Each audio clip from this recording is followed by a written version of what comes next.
Olá, galera do oitavo ano do ensino fundamental. Aqui é a professora Nayara. Nós estamos iniciando mais uma aula da disciplina de ciências, seguindo o conteúdo do nosso plano de estudos tutorados, o PET, volume 2. Iniciando a semana 3 com o tema Sistema Reprodutor Feminino. O sistema reprodutor feminino, além de produzir os hormônios sexuais, como nós vimos na aula anterior, né, os hormônios sexuais femininos que são produzidos no sistema reprodutor, né, aqui nos ovários, são o estrógeno e a progesterona, né? Então, além de produzir estes hormônios, o sistema reprodutor feminino também vai produzir os ovócitos, né? Os chamados também de óvulos, que são as células reprodutoras femininas, e também aqui onde vai acontecer a fecundação ou a união dos gametas. Gametas, como nós vimos, são as células reprodutoras, né? Nós temos o gameta feminino, que é o óvulo, o gameta masculino, que é o espermatozoide. Então, a união destes dois gametas, a fecundação vai ocorrer aqui no interior do sistema reprodutor feminino, né? Mais precisamente aqui no útero. É no seu interior que o novo indivíduo se desenvolve por aproximadamente 9 meses. São os órgãos do sistema reprodutor feminino. Tubas uterinas, que são essas estruturas aqui, são tubos aos pares, né, são dois, que ligam o útero aos ovários. Então, nós temos aqui dois ovários, né, e o útero, e eles são ligados pelas tubas uterinas. Através deles, os gametas se deslocam dos ovários, né, no caso o óvulo se desloca aqui dos ovários em direção ao útero. Nas tubas, ocorre a fecundação e o zigoto é levado ao útero pelos movimentos dos cílios ali presentes por contrações musculares. Então, os ovários vão produzir os óvulos e eles serão conduzidos aqui até as tubas uterinas. Se houver, nesse período, né, uma relação sexual onde espermatozoides entram aqui em contato, né, com o sistema reprodutor feminino e encontram esse óvulo, vai acontecer a fecundação. E esse zigoto, né, nós chamamos de zigoto, a estrutura formada a partir da fecundação, vai se deslocar aqui em direção ao útero e vai se fixar aqui para que possa se desenvolver um novo indivíduo. Os ovários são os órgãos que produzem os hormônios, né, como nós vimos, o estrógeno e a progesterona, e os ovócitos, os óvulos, que são as células reprodutoras femininas. Então, os hormônios e os óvulos serão produzidos aqui nos ovários. O útero é um órgão muscular em forma de pera, né, onde o bebê, né, o novo indivíduo, se desenvolve.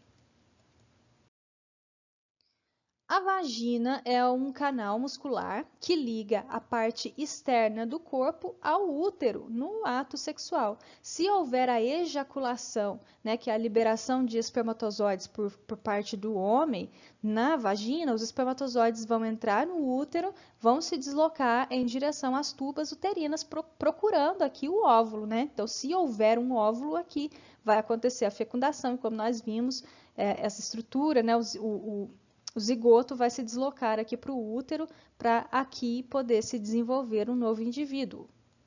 Dependendo do momento do ciclo menstrual, eles podem encontrar um ovócito secundário e fecundá-lo. Então, se tiver um óvulo aqui, vai acontecer a fecundação. Se não, nada acontece. A vulva é a parte externa do sistema reprodutor feminino, formado pelos grandes lábios e pequenos lábios, né, que são as dobras da pele, o clitóris e a abertura vaginal. Então, a vulva, né, compreende ali a parte externa do sistema reprodutor feminino. Vamos falar agora do ciclo menstrual. O ciclo menstrual ocorre por influência de hormônios produzidos na hipófise e nos ovários, como nós vimos na aula anterior, né? A hipófise é aquela glândula localizada na base do cérebro que vai produzir os hormônios FSH e LH, que vão agir aqui no ovário, estimulando a produção de outros hormônios, né? Que são a progesterona e o estrógeno. Para que uma mulher seja capaz de engravidar, deve haver dois eventos importantes. No ovário, né, o amadurecimento do ovócito e a ovulação, né, que nós vamos chamar de ovocitação, e no útero, que é o crescimento do endométrio, que é o nome da parede interna do útero onde o embrião vai se desenvolver. Então, para que a mulher esteja apta a engravidar, né, a gerar um novo indivíduo, é preciso que os ovários tenham produzido aqui os óvulos, né, ovocitado, liberado os óvulos, e também é necessário que o útero esteja pronto para poder receber esse novo indivíduo que vai se desenvolver. Vamos acompanhar como estes eventos ocorrem durante o ciclo menstrual, que é dividido em 3 fases. A primeira fase é a fase da menstruação. No início do ciclo, né, nos primeiros 7 dias, os níveis hormonais estão bem baixos no organismo da mulher e por isso ocorre a menstruação. A menstruação não é nada mais, nada menos que a descamação do endométrio. O endométrio, como eu já falei para vocês, é o nome da parede interna do útero. Então vamos visualizar aqui essa imagem, né, que ela representa aqui o endométrio e os processos que vão acontecendo ao longo dos dias do ciclo menstrual. Então aqui nos primeiros 5, 7 dias, né, acontece a menstruação, início do ciclo, os hormônios estão baixos e há essa descamação, essa liberação aqui da parede, né, essa renovação da parede do útero, do endométrio, para que essa parede ela seja renovada, né, para que haja, então, se houver uma fecundação, o útero esteja preparado para receber e desenvolver o novo indivíduo, né, para que o novo indivíduo se desenvolva ali. Então, essa parede endometrial, né, essa parede do endométrio, ela é liberada, ela é renovada, né, e o sangue ajuda a remover essa camada para que outra nova se desenvolva ali, renovando assim a parede do útero. Quando isso acontece, é porque não houve gravidez, né? Porque quando há uma gravidez, se tem ali um feto, né, aninhado, se desenvolvendo no útero, não acontece essa descamação, porque senão vai jogar fora ali o embrião, né? Não é essa a ideia. Então, se está acontecendo a menstruação, é porque não houve fecundação. Muitas pessoas dizem que algumas mulheres grávidas menstruaram, né? Mesmo estando grávidas, elas menstruaram. É diferente um sangramento de uma menstruação. A menstruação é a renovação da parede do endométrio. Agora, um sangramento pode ocorrer por diversos fatores, né? Até mesmo devido à implantação do zigoto, né? Do feto ali na parede uterina, que pode acabar liberando um pouco de sangue, né? Rompendo algum vaso, alguma coisa assim. É diferente, então, da menstruação. Se tem menstruação, não há gravidez. A segunda fase é a fase de crescimento, né? Dentro do ovário, um ovócito secundário, né, que é produzido quando a menina ainda é um feto. Então, quando o organismo ainda é um feto, se for do sexo feminino, ele já tem todos os ovócitos prontos, né, dentro ali do seu organismo, para que quando aquele organismo nascer, crescer, se desenvolver, amadurecer, esses ovócitos secundários, né, vão amadurecer, vão ser liberados ali os óvulos, né, para poder aquele organismo se reproduzir. Então, nessa fase de crescimento, o ovócito secundário se desenvolve no meio de um conjunto de células chamado folículo ovariano. Então, é a fase folicular, onde o ovócito secundário se desenvolve. Esse processo é estimulado pelo hormônio folículo estimulante, o FSH, que é produzido lá pela hipófise, né, a glândula da base do cérebro, e o folículo cresce e passa a produzir outros hormônios, os estrógenos, que promovem o crescimento do endométrio. Então, na fase da menstruação, o endométrio estava sendo renovado e a partir desse momento, né, quando cessa ali a fase menstrual, o endométrio começa a ser renovado, então a parede uterina, né, o endométrio começa a crescer novamente, começa a se desenvolver novamente. Com o pico de produção desse hormônio, a estímulo da hipófise para a liberação do hormônio luteinizante, o LH, que promove a liberação do ovócito secundário, que é a fase chamada de ovocitação ou ovulação. Então, primeiramente a fase folicular, né, onde o ovócito secundário começa a se preparar ali, né, começa a se desenvolver, e depois nessa fase aqui ele é liberado. A terceira fase é a fase secretora, que é onde o folículo que está ali, né, armazenando, vamos dizer assim, o óvulo, transforma-se em corpo lúteo ou corpo amarelo, né, na fase chamada fase lútea. E este corpo lúteo vai produzir estrógenos e progesterona, que são hormônios que vão estimular o desenvolvimento de vasos sanguíneos no endométrio, preparando-o para receber um embrião. Então, o óvulo, né, ele vai ser liberado, aqui o ovócito vai ser liberado, ele vai ficar lá na tuba uterina, aguardando uma possível fecundação, caso haja alguma relação neste período, e o que sobra aqui, né, o folículo, ele vai se transformar no corpo lúteo para produzir hormônios para auxiliar ali no desenvolvimento de vasos sanguíneos e na preparação do útero para receber um novo indivíduo, caso haja a fecundação.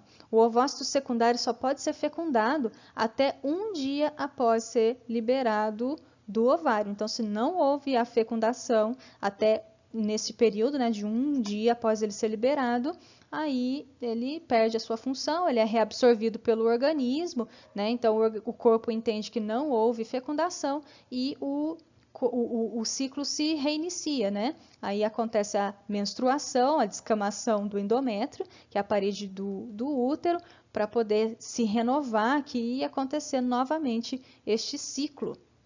Se isso não ocorrer, o ovócito é destruído, absorvido pelo corpo, e a menstruação ocorre cerca de 14 dias depois. Em caso de gravidez, inicia-se a produção de um hormônio que impede que haja a menstruação e a ovocitação. Então, se não houver a fecundação, o ciclo se repete, e se houver a fecundação, os hormônios vão agir, impedindo com que esse processo aconteça, porque, como eu disse para vocês, não é possível haver menstruação e gravidez ao mesmo tempo. Para calcular o período fértil, ou seja, o período mais propício para engravidar, é importante conhecer, né, como ocorre o ciclo. Para isso, deve-se marcar em um calendário durante pelo menos 6 meses, né, para se ter certeza, para se conhecer o corpo, né, o organismo, como ele funciona, o primeiro dia de cada menstruação, e assim é possível mensurar, né, medir quantos dias durou cada ciclo. Então, quando você marca o início do primeiro dia da menstruação, você consegue fazer esse cálculo de quantos dias dura o seu ciclo menstrual, porque isso varia muito de um organismo para o outro, né? Algumas mulheres menstruam por um tempo mais longo, outras por um tempo mais curto, para algumas o fluxo é maior, para outras o fluxo é menor, isso é muito relativo e varia de um organismo para o outro. A duração do ciclo menstrual varia de mulher para mulher, podendo ser regular ou não. Algumas possuem ciclos de 28, de 30, de 40 dias ou até mais.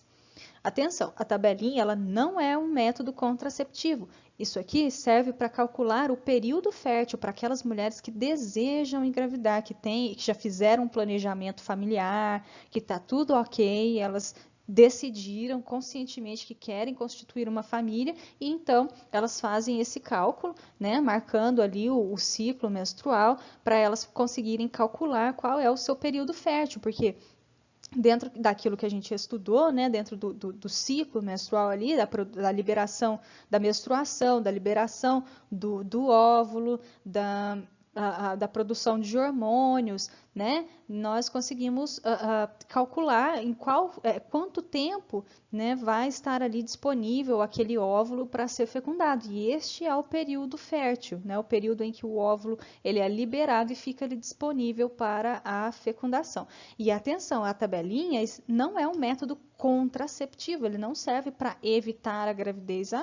então eu posso usar esse método. Se eu tiver relações sexuais nesse período sem me proteger, não vai ter perigo, eu não vou engravidar porque eu não estou na fase fértil. Não funciona assim, porque como eu disse para vocês, tudo varia de mulher para mulher e tudo pode alterar, às vezes no mês funciona de um jeito, no outro funciona de outro, devido a fatores hormonais, devido a medicamentos, devido a fatores ambientais, tudo isso influencia no funcionamento desse ciclo e ele não é algo confiável, né, para se confiar a ponto de se considerar isso como um método contraceptivo. Os únicos métodos contraceptivos que funcionam é o anticoncepcional, é a camisinha. Este é uma forma de se calcular o período mais propício para aquelas mulheres que querem, que decidiram engravidar, e não para aquelas que não querem engravidar. Não façam isso, tá bom?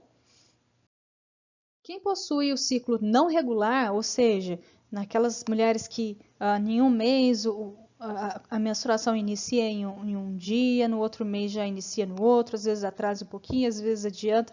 Quem possui o ciclo não regular, né, que é, no caso, a maioria das mulheres, principalmente aquelas que não utilizam medicamentos, né, não fazem o controle através de uso de medicamentos, dificilmente saberá o dia da ovocitação, mas independente do ciclo, 14 dias após a ovocitação, ocorrerá a menstruação. Então, depois que houve a liberação do óvulo, né, se não houve uma fecundação, dali 14 dias vai acontecer a menstruação. Isso é, a fase de secreção não varia, somente a fase de crescimento.